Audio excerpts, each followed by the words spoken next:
chooses to show mercy to one of his children guilty of grievous wrongdoing, it may well be that the extension of mercy to this misbehaving child will work a temporary hardship upon all the other and well-behaved children. Such eventualities are inevitable. Such a risk is inseparable from the reality situation of having a loving parent and of being a member of a family group. Each member of a family profits by the righteous conduct of every other member. Likewise must each member suffer the immediate time consequences of the misconduct of every other member. Families, groups, nations, races, worlds, systems, constellations, and universes are relationships of association which possess individuality, and therefore does every member of any such group, large or small, reap the benefits and suffer the consequences of the right doing and the wrongdoing of all other members of the group concerned.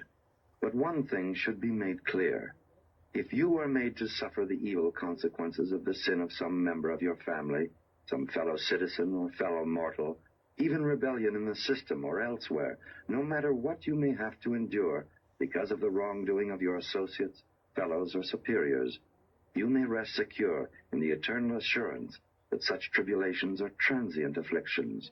None of these fraternal consequences of misbehavior in the group can ever jeopardize your eternal prospects, or in the least degree deprive you of your divine right of paradise ascension and God attainment. And there is compensation for these trials, delays, and disappointments which invariably accompany the sin of rebellion.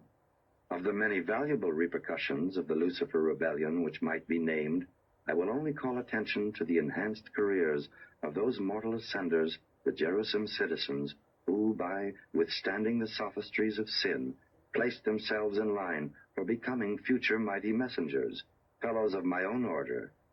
Every being who stood the test of that evil episode thereby immediately advanced his administrative status and enhanced his spiritual worth. At first, the Lucifer upheaval appeared to be an unmitigated calamity to the system and to the universe. Gradually, benefits began to accrue. With the passing of 25,000 years of system time, 20,000 years of Urantia time, the Melchizedeks began to teach that the good resulting from Lucifer's folly had come to equal the evil incurred. The sum of evil had by that time become almost stationary, continuing to increase only on certain isolated worlds, while the beneficial repercussions continued to multiply and extend out through the universe and superuniverse, even to Havona.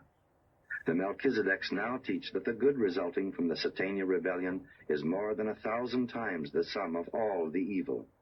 But such an extraordinary and beneficent harvest of wrongdoing could only be brought about by the wise, divine, and merciful attitude of all of Lucifer's superiors, extending from the constellation fathers on Edentia to the universal Father on Paradise.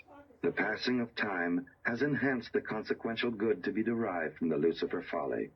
And since the evil to be penalized was quite fully developed within a comparatively short time, it is apparent that the all-wise and far-seeing universe rulers would be certain to extend the time in which to reap increasingly beneficial results. Regardless of the many additional reasons for delaying the apprehension and adjudication of the Satania rebels, this one gain would have been enough to explain why these sinners were not sooner interned, and why they have not been adjudicated and destroyed. Short-sighted and time-bound mortal minds should be slow to criticize the time delays of the far-seeing and all-wise administrators of universe affairs. One error of human thinking respecting these problems consists in the idea that all evolutionary mortals on an evolving planet would choose to enter upon the paradise career if sin had not cursed their world.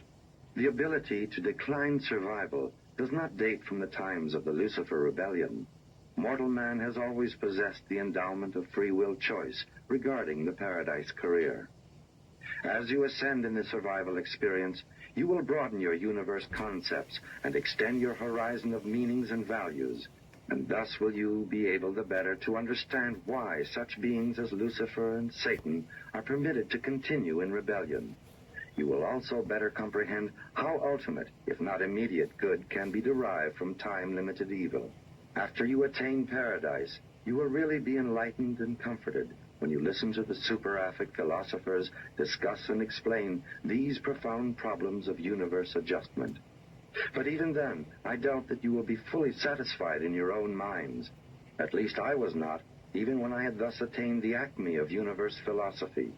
I did not achieve a full comprehension of these complexities until after I had been assigned to administrative duties in the super-universe, where, by actual experience, I have acquired conceptual capacity adequate for the comprehension of such many-sided problems in cosmic equity and spiritual philosophy.